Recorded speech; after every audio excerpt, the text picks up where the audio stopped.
एक जिंदा औरत सिंहासन से निकलती है और राजा भोज को अयोग्य ठहराते हुए उन्हें उस सिंहासन पर विराजने नहीं देती। बेचारा राजा भोज अपना सा मुंह लिए उस दिन तो सभा से चला जाता है, पर अगले दिन फिर उसने सभा को एकत्रित किया और जैसे ही सिंहासन पर विराजने के लिए तैयार हुआ, फिर से सिंहासन से एक दिव्य पुतली निकली जिसका नाम चित्रलेखा था। फिर से किसी दिव्य स्त्री को सिंहासन से निकलते देख राजा भोज ठिठक कर रुक जाते हैं। सिंहासन से निकली दूसरी पुतली बोली, ठहरो राजा भोज, आप कहाँ मुंह उठाए सिंहासन की तरफ चले आ रहे हैं? इस पर विराजने से पहले ये तो जान लीजिए कि आप इसके योग्य हैं भी या नहीं। क्या आप नहीं जानते कि ये सिंहासन कभी महान राजा विक्रमादित्य का हुआ करता था? अगर आप में भी उनके जैसे ही गुण है तो आप अवश्य इस सिंहासन पर विराजेगा। द्वितीय पुतली चित्रलेखा की बात सुन चिढ़ता हुआ राजा भोज बोला, ऐसे क्या गुण थे तुम्हारे राजा विक्रमादित्य में? तब पुतली चित्रलेखा बोली, राजन, अगर आप उनके गुणों से परिचित नहीं है तो उनकी ये कथा सुनिए। इतना कहकर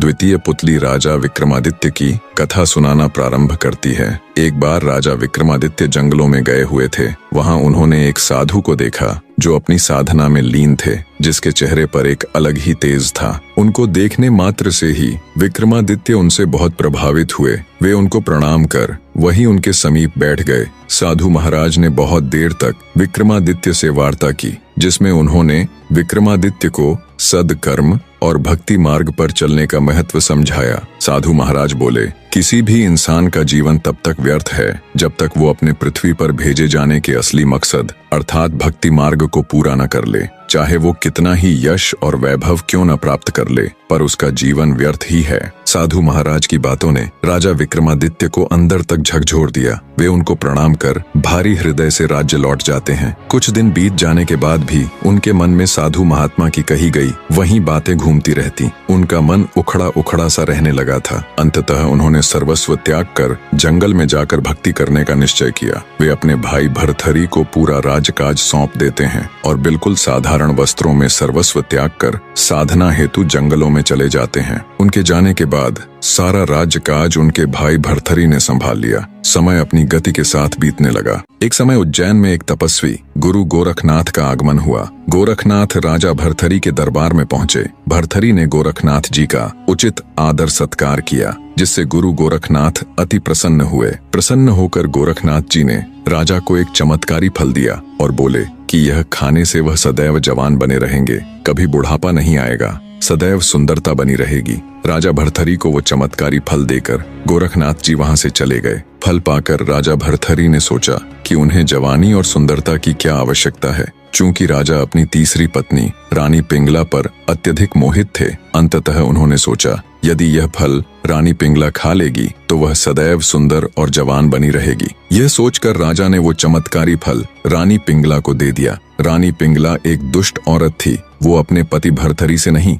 बल्कि उनके कोतवाल से प्रेम करती थी। राजा भर्तहरि इस बात से बिल्कुल अनजान थे। जब उन्होंने अपनी रानी को वो चमत्कारी फल दिया तो रानी पिंगला ने सोचा यदि मैं ये फल कोतवाल को दे दूं तो कितना अच्छा रहेगा। जब कोतवाल इसे खाएगा तो वह लंबे समय तक जवान और हट्टा कट्टा बना रहेगा और उनका प्यार और अधिक प्रगाढ़ हो जाएगा। ऐसा विचार कर रानी ने वो चमत्कारी फल अपने प्रेमी कोतवाल को दे दिया। पर वो कोतवाल रानी पिंगला से नहीं बल्कि एक वैश्या से प्रेम करता था। जब रानी ने उसे फल दिया तो उसने भी बहुत विचार किया कि इसका क्या किया जाए। अंततः उसने वो फल अपनी प्रेमिका यानी उस वैश्या को दे दिया। वैश्या को जब वो चमत्कारी फल मिला तो वो अत्यधिक आनंद से भर गई। सोचा अब उसका ये सुंदर रूप, ये सुंदर जवान चेहरा हमेशा ऐसा का ऐसा ही बना रहेगा और वो सदैव सुंदर और जवान दिखती रहेगी।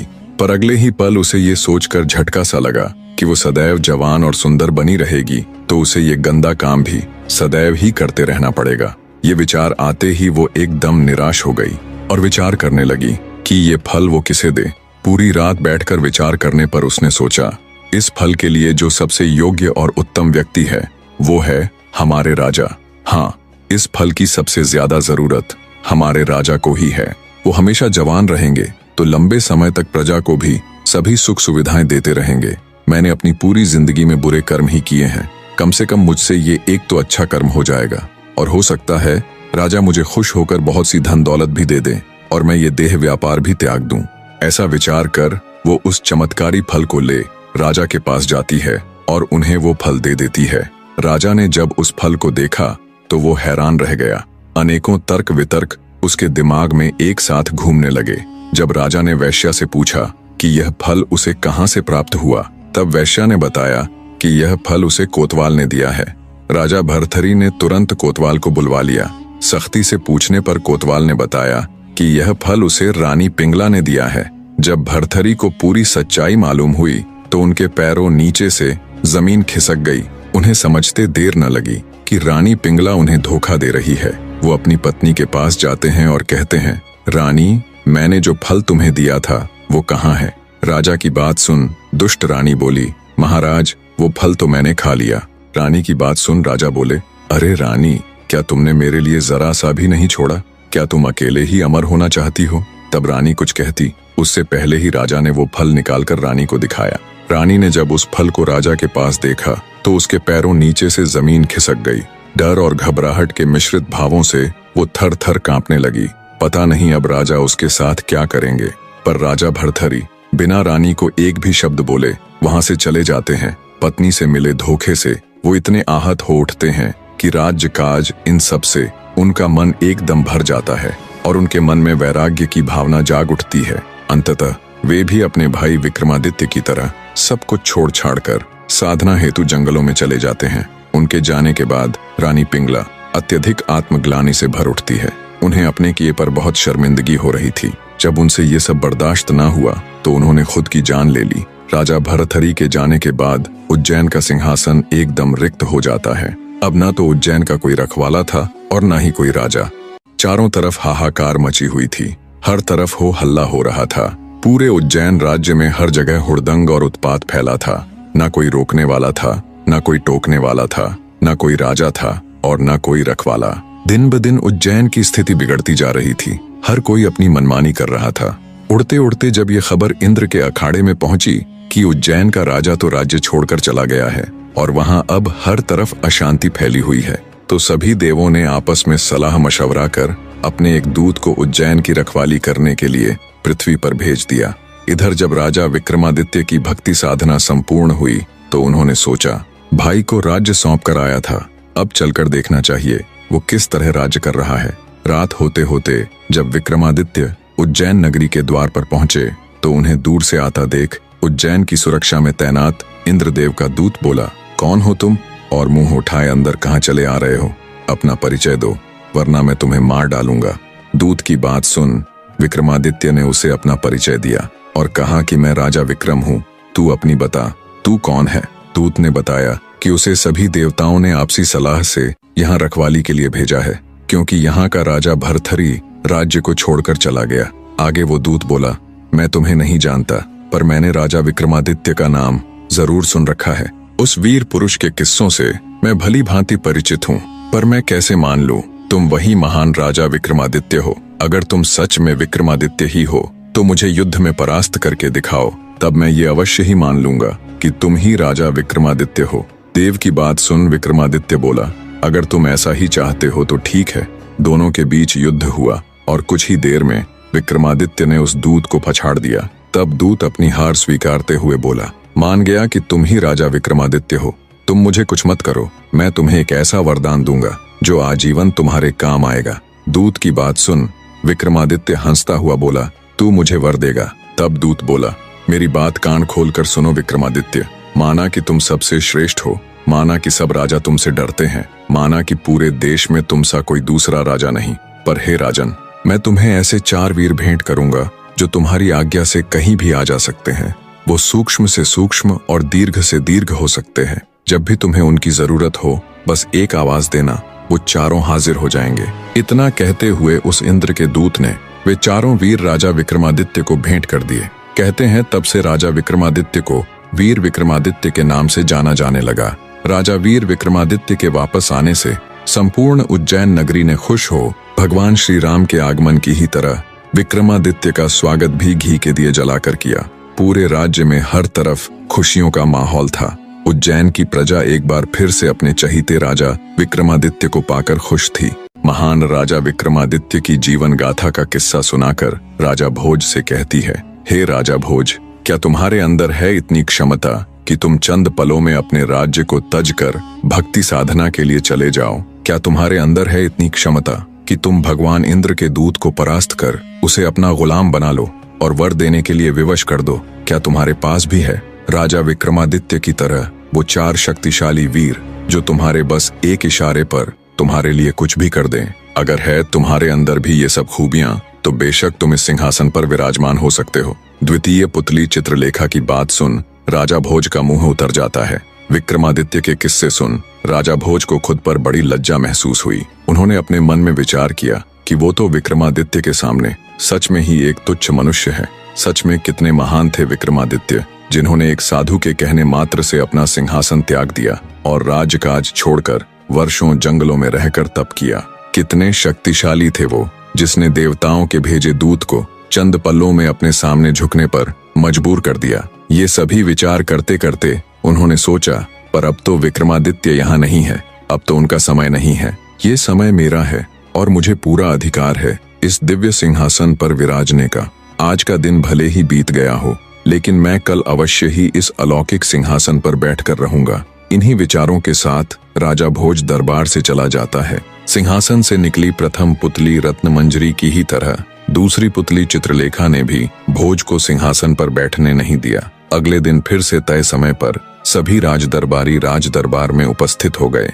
राजा भोज फिर से मन में एक नई उम्मीद लिए सिंहासन पर बैठने को उतावले हो उसकी तरफ बढ़ते हैं। पर जैसे ही वो सिंहासन के पास जाते हैं, एक बार फिर से उस दिव्य सिंहासन से एक रहस्यमयी पुतली प्रकट हुई, जिसका नाम था सत्यभामा। राजा भोज को सिंहासन की तरफ बढ़ता देख तीसरी पुतली सत्यभामा गरजती हुई बोली, रुकिए राजा भोज, इस सिंहासन पर बैठने से पहले ये तो जान लो कि क्या तुम इसके योग्य हो भी कि नहीं। जिस महान व्यक्ति का ये सिंहासन था, क्या तुम भी उसके जितने योग्य हो? पुतली की बात सुन राजा भोज के कदम एक बार फिर जहां के तहां रुक जाते हैं। सिंहासन से निकली तीसरी पुतली सत्यभामा अन्य पुतलियों की ही तरह राजा भोज को वीर विक्रमादित्य का किस्सा सुनाना प्रारंभ करती है। तो सुनो राजन, एक लड़की की नई नई शादी हुई थी। सुहाग रात वाली रात वो सुहाग सेज पर बैठकर अपने पति का इंतजार कर रही थी। तभी कुछ दासियां वहां आई और उसे पकड़कर घर के नीचे बने तल घर में ले गई।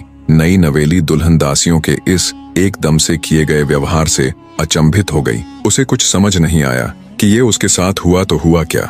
वो कुछ समझ पाती इससे पहले ही उसे पकड़कर लाई दासियां बोली, आपके पति की आज्ञा से आपको जीवन भर इस तल घर में बंद रखा जाएगा। पहले से ही उलझनों में फंसी देवयानी के लिए ये वचन किसी परमाणु बम से कम नहीं थे। अचंभित होती हुई वो उन दासियों से बोली, ये आप क्या कह रही हैं और मुझे क्यों इस तल घर में बंद करके रखा जाएगा? मैं बहू हूँ इस घर की, क्या मुझे यहाँ बंद करने के लिए विवाह करके लाया गया है? मेरे पति कहाँ है? मैं उनसे अभी की अभी मिलना चाहती हूँ। देवयानी की बात सुन दासियां बोली, माफ करे बहू रानी, पर आप उनसे अपने इस जीवन में तो कभी नहीं मिल पाएंगी। दासियों की बात सुन नई नवेली दुल्हन यानी देवयानी के सब्र का बांध टूट गया। वो गुस्से से बोली, ये मेरे साथ क्या व्यवहार हो रहा है? तुम सब ये क्या कह रही हो? आखिर मेरा अपराध क्या है जो मुझसे इस तरह का सलूक किया जा रहा है? तब उनमें से एक दासी बोली, बहुत बड़ा अपराध हुआ है आपसे बहू रानी। सुना है विवाह से पूर्व आप कहा करती थीं कि पुरुष की अपेक्षा स्त्री अधिक चतुर और बुद्धिमान होती है।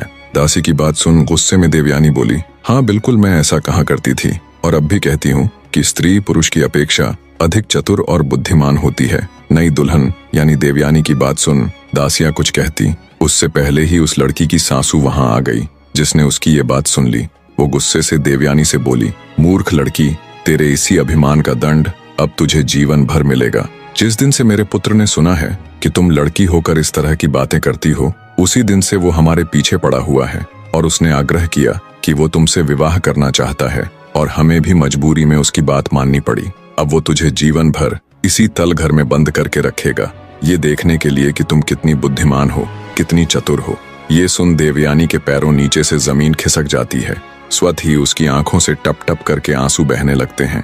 आगे उसकी सासू बोली, स्त्री को अपनी मर्यादा का ध्यान रखना चाहिए। जो स्त्री अपनी मर्यादा को उल्लंघने की कोशिश करती है, उनकी यही दुर्दशा होती है। इतना कहकर वो दासियों के साथ वहां से चली जाती है। लड़की के ऊपर तो जैसे दुखों का पहाड़ टूट पड़ा था। वो निर्जीव से शरीर के साथ वहीं माथा पकड़कर बैठ जाती है। वहीं पर उस बेचारी को 2 समय का खाना दे दिया जाता। अपने पति के इस कृत्य से देवयानी बहुत आहत हुई। उसे समझ ही नहीं आ रहा था ये उसके साथ हुआ तो हुआ क्या। अब उसके पास सिवाय रोने और अपनी किस्मत को कोसने के और कोई चारा नहीं था। दिन बीतते गए और जब उस बेचारी के रो रो कर आंसू सूख गए तो देवयानी ने अपने मन में ये प्रण किया कि वो उस दुष्ट आदमी को सबक सिखाकर रहेगी और उसका गुरूर तोड़ते हुए ये सिद्ध करके दिखा देगी कि उसकी सोच सही है।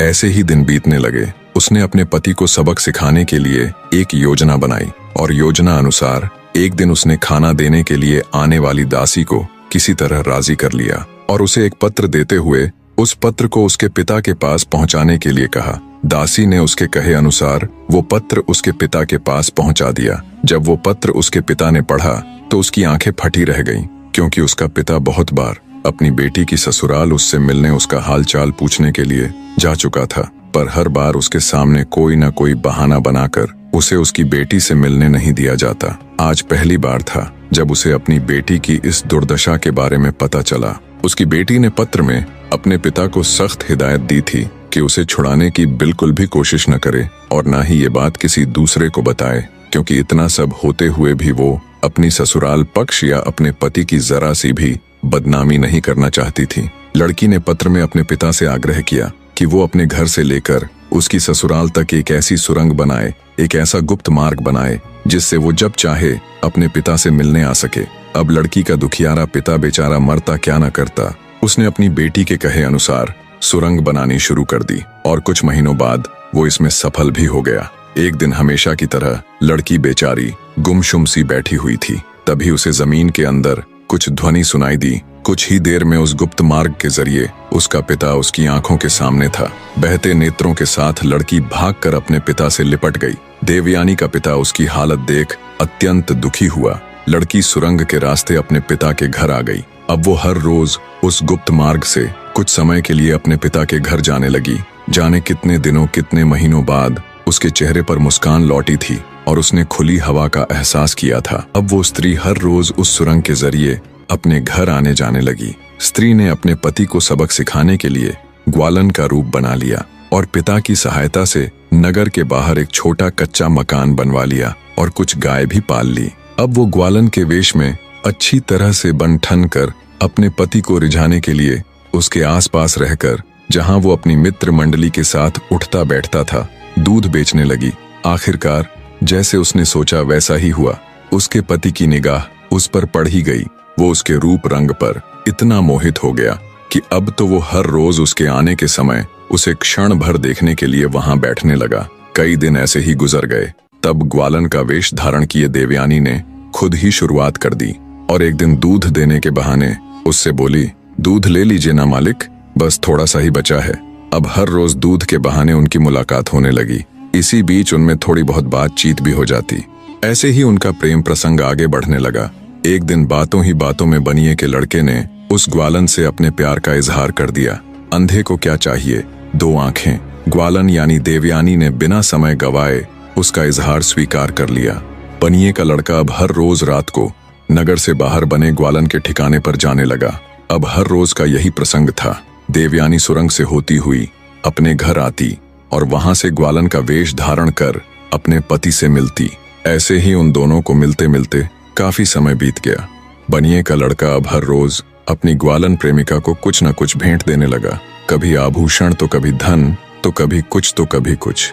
पर फिर एक दिन जब बनिए का लड़का ग्वालन से मिलने आया तो न उसे ग्वालन का वो कच्चा मकान मिला, न उसकी गाय और न वो खुद। ये देख वो भौचक्का सा खड़ा रह गया। उसने आसपास बहुत पूछताछ की, पर कोई उसे कुछ बताता तो तब जब किसी को उस ग्वालन के बारे में कुछ मालूम होता। ग्वालन के प्यार में वो अब हर समय विरक्त रहने लगा। उधर ग्वालन यानी देवयानी का उससे मिलना बंद करने के दो कारण थे। एक तो वो उसे बिछड़ने का एहसास करवाना चाहती थी और दूसरा कारण ये कि वो माँ बनने वाली थी। एक दिन जब दासियां उसे खाना देने आई तो वहां एक नवजात बच्चे को देवयानी की गोद में खेलता देख दंग रह गई।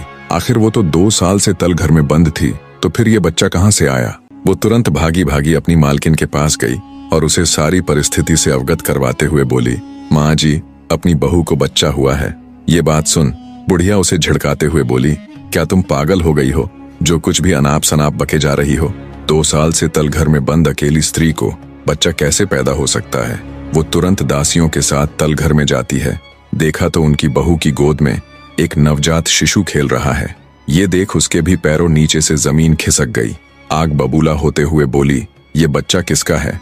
देवयानी बड़े ही शांत स्वर में बोली, मेरा और मेरे पति का है। ये बात सुनते ही उसकी सासू माँ के गुस्से का ठिकाना ना रहा। बोली, नीच, उल्टा, मेरा बेटा तो कभी झांकने भी नहीं आया तलघर में, जो तू उसे इस बच्चे का बाप बता रही है। देवयानी बोली, माँ जी, कुछ भी कहने से पहले आप एक बार उन्हें बुला तो दीजिए। एक बार वो कह दे कि वो मुझसे कभी नहीं मिले। बहू की बात सुन आग बबूला होते हुए उसकी सासू माँ बोली, चरित्रहीन, कब मिला मेरा बेटा तुझसे? पता नहीं किसका पाप मेरे बेटे की सिर मड़ रही है। लगता है ये दासियां भी तुझसे मिली हुई है। लगता है यहाँ कोई गैर पुरुष आता रहा है। इतना कहते हुए बुढ़िया ने उसे घर से निकाल दिया। देवयानी रोती गिड़गिड़ाती रही, पर उन्होंने उसकी एक न सुनी। बेचारी रात के समय आंखों में अश्रु लिए अपने बच्चे को ले चल पड़ती है। संयोगवश उसी रात राजा विक्रमादित्य वेश बदलकर प्रजा का हाल चाल जानने के लिए नगर में निकले हुए थे। उन्होंने जब रोती हुई अकेली स्त्री को देखा तो वो उसके पास गए और उससे रोने का कारण पूछा, पर देवयानी ने अपने ससुराल की बदनामी के डर से उन्हें कुछ न बताया। तब ब्राह्मण वेश में विक्रमादित्य उससे बोला, देखो, तुम मुझे अपना दुख नहीं बताना चाहती तो न सही, पर मेरी एक बात जान लो, जीवन में अन्याय सहना और उसे छुपाने वाला भी उतना ही दोषी होता है जितना कि अन्याय करने वाला। अगर तुम मेरी बात मानो तो तुम्हें राजा विक्रमादित्य के पास जाना चाहिए। वो बड़े न्यायकारी राजा है और एक राजा भी पिता के ही समान होता है। वो अवश्य ही तुम्हारा कष्ट दूर करेंगे। इतना कहकर राजा विक्रमादित्य देवयानी को उसके पिता के घर छोड़ देते हैं। देवयानी को ब्राह्मण यानी विक्रमादित्य की बात खटक गई। उसने सोचा कि आखिर कब तक वो इस अन्याय को सहती रहेगी। अगले दिन जब वो अपने पिता के संग राजा विक्रमादित्य के दरबार में जाती है तो वो तुरंत राजा विक्रमादित्य को पहचान लेती है कि ये तो वही ब्राह्मण है जो पिछली रात मुझे मिला था। उसे समझते देर न लगी कि कल रात उससे मिलने वाले राजा विक्रमादित्य ही थे। वो निश्चिंत हो अपनी पूरी व्यथा राजा विक्रमादित्य के आगे कह सुनाती है। सारी बात सुन राजा विक्रमादित्य कुछ देर सोच में पड़ जाते हैं, फिर कहते हैं, तुम्हारे साथ कल इतना सब हुआ, तब तुम्हारा पति कहाँ था? घर में इतना हो हल्ला होने के बाद तो उसे जरूर आना चाहिए था। खैर, कोई बात नहीं, हम खुद वहां चलेंगे। राजा विक्रमादित्य अपने राजसी वस्त्र त्याग देते हैं ताकि कोई उन्हें पहचान न पाए और साधारण से वस्त्रों में कृत्रिम दाढ़ी लगाकर देवयानी को अपनी साथ ले उसकी ससुराल चल पड़ते हैं। जब विक्रमादित्य देवयानी के साथ उसकी ससुराल पहुंचते हैं तो उसकी सासू माँ और उसका ससुर उन्हें देखते ही भड़क उठते हैं और उस पे चिल्लाते हैं, उल्टा स्त्री तू यहाँ फिर आ गई, और ये तेरे साथ कौन है? क्या यही है वो जिसका ये बच्चा है? उसकी बात सुन विक्रमादित्य कुछ कहते इससे पहले ही देवयानी का पति वहां पहुंच जाता है, जो व्यापार के सिलसिले में बाहर गया हुआ था और आज ही अपने घर लौटा था। देवयानी को अपने सामने अपने ही घर में देखकर वो अचंभित हो जाता है। ढेरों सवाल जब उसके दिमाग में चलने लगते हैं, ये इतने दिनों बाद और वो भी मेरे घर में। वो सीधा देवयानी के पास जा एकदम भावुक होता हुआ कहता है, कहाँ चली गई थी तुम? मैंने तुम्हें कहाँ कहाँ नहीं ढूंढा। मुझसे ऐसी क्या खता हो गई थी जो तुम मुझे बिन बताए यूं अचानक छोड़कर चली गई? अपने लड़के के मुख से ये बातें सुन उसके माता पिता दोनों दंग रह जाते हैं। उन्हें कुछ समझ नहीं आ रहा था ये हो क्या रहा है। तभी राजा विक्रमादित्य बोल पड़े, ओह, तो तुम हो वो जिसे अपने पुरुष होने पर बहुत घमंड है। सुना है तुमने शादी करते ही अपनी पत्नी को सिर्फ इस बात के लिए तलघर में बंद कर दिया था कि उसका मानना था कि स्त्रियां पुरुषों से अधिक चतुर और बुद्धिमान होती हैं। अरे ओ मूर्ख आदमी, जिस ग्वालन के प्रेम में तू पागल हुआ फिर रहा है वो कोई और नहीं बल्कि तेरी धर्मपत्नी ही है। पर तू तो अपने पुरुषार्थ में इतना अंधा हो गया था कि अपनी धर्मपत्नी को एक नजर देखना तक ग्वारा नहीं समझा। और ठीक ही कहती थी ये, जैसा इसने कहा था वैसा सिद्ध करके भी दिखा दिया। विक्रमादित्य की ये बात सुन लड़के का रंग उड़ जाता है। वो एकदम सन्न रह जाता है। उसका सारा गर्व कुछ ही पलों में चकनाचूर हो चुका था। वो हकलाते हुए कहता है कि ये कैसे संभव हो सकता है। तब देवयानी उसे सारा किस्सा कह सुनाती है कि कैसे उसने अपने पिता की सहायता से वो सुरंग बनवाई और कैसे उसे सबक सिखाने के लिए ग्वालन का वेश धारण किया। सारा माजरा समझ बनिए कि लड़के समेत उसके माँ बाप भी दंग रह जाते हैं। उन सब का सिर मारे लज्जा के झुक जाता है। तब विक्रमादित्य अपनी वो कृत्रिम दाढ़ी हटाते हुए अपने असली रूप में आ जाते हैं। राजा विक्रमादित्य को देख वो लड़का और उसके माँ बाप उनके पैरों में गिर जाते हैं और उनसे क्षमा मांगते हैं। उन्हें यूं गिड़गिड़ाता देख राजा विक्रमादित्य बोले, उठो, अगर तुम्हें माफी ही मांगनी है तो अपनी बहू से मांगो। कितना जुल्म किया है तुमने इस बेचारी पर। और एक ये है जो इतना सब कुछ होते हुए भी तुम्हारे खिलाफ बोलकर तुम्हारी जरा सी भी बदनामी नहीं करना चाहती थी। राजा विक्रमादित्य की बात सुन देवयानी के सास ससुर उससे हाथ जोड़कर माफी मांगते हैं और कहते हैं, हमें क्षमा कर देना बेटी, हमसे बड़ी भूल हो गई। देवयानी का पति भी उसके सामने घुटनों पर बैठ माफी मांगता है और कहता है, क्षमा करना प्रिय, मैंने तुम्हारे ऊपर बहुत जुल्म किए। आज तुमने मेरा गर्व चूर चूर कर दिया और ये सिद्ध कर दिया कि वाकई में तुम जैसी स्त्रियां मेरे जैसे नीच पुरुष से कहीं ज्यादा चतुर और समझदार होती हैं। देवयानी को राजा विक्रमादित्य की बदौलत अपना पति और परिवार वापस मिल चुका था। इतनी कथा सुनाते हुए तीसरी पुतली बोली, सुना राजा भोज, ऐसे थे हमारे राजा विक्रमादित्य, जो किसी भी दीन दुखियारे को देख उसका दुख मिटाने को इतने आतुर हो जाते थे जैसे वो किसी दूसरे का दुख न होकर स्वयं उन्हीं का हो। अगर तुमने भी कभी ऐसा महसूस कर किसी दुखियारे को उसके दुख से निजात दिलाई है तो स्वागत है आपका इस सिंहासन पर। पुतली की बात सुन बिना कुछ कहे सुने एक बार फिर से निराश हो राजा भोज वापस लौट जाते हैं। इस तरह एक दिन और गुजर जाता है जब राजा भोज उस दिव्य सिंहासन पर विराजमान नहीं हो पाए। अगले दिन फिर दरबार लगा। अब राज दरबारी बजाय ये देखने के कि राजा भोज सिंहासन पर कैसे विराजमान होंगे, बल्कि ये देखने के लिए ज्यादा आतुर रहते कि आज कौन सी पुतली सिंहासन से प्रकट होगी और वो महान राजा विक्रमादित्य की किस कथा का उल्लेख करेगी। तो सभी दरबारी बड़ी उत्सुकतावश दरबार में बैठे हुए थे। तभी राजा भोज भी दरबार में आते हैं और जब वो सिंहासन की तरफ उस पर विराजने के लिए अपने कदम बढ़ाते हैं, तभी एक बार फिर एक चमत्कारी रोशनी के साथ सिंहासन से एक नई पुतली प्रकट हुई जिसका नाम कामकंदला था। राजा भोज को सिंहासन पर बैठने के लिए आतुर हुआ देख चौथी पुतली कामकंदला बोली, रुकिए राजा भोज, सिंहासन पर विराजने से पहले जिनका ये सिंहासन था उनकी एक कथा सुनिए। कथा सुनने के बाद अगर आपको लगे कि आप में भी है वो गुण तो अवश्य आप इस सिंहासन पर बैठ जाइएगा। पुतली की बात सुन राजा भोज के बढ़ते हुए कदम स्वतः ही रुक जाते हैं और वे उस पुतली को राजा विक्रमादित्य की कथा सुनाने का आग्रह करते हैं। चौथी पुतली कामकंदला कथा सुनाना प्रारंभ करती हैं। तो सुनिए राजन, एक जरूरी बात मेरे प्रिय दर्शकों, आप में से बहुत से दर्शक मेरी तरह वीडियो बनाना सीखना चाहते हैं, तो उन सीखने को उत्सुक दर्शकों को बता दूं, आप सबके लिए मैंने लेश मात्र कीमत पर 2 ट्यूटोरियल वीडियो बनाई है जिसमें सब बताया है कि मैं कौन से AI का उपयोग करके ऐसी वीडियो बनाता हूं और इन्हें बनाने की क्या प्रोसेस रहती है।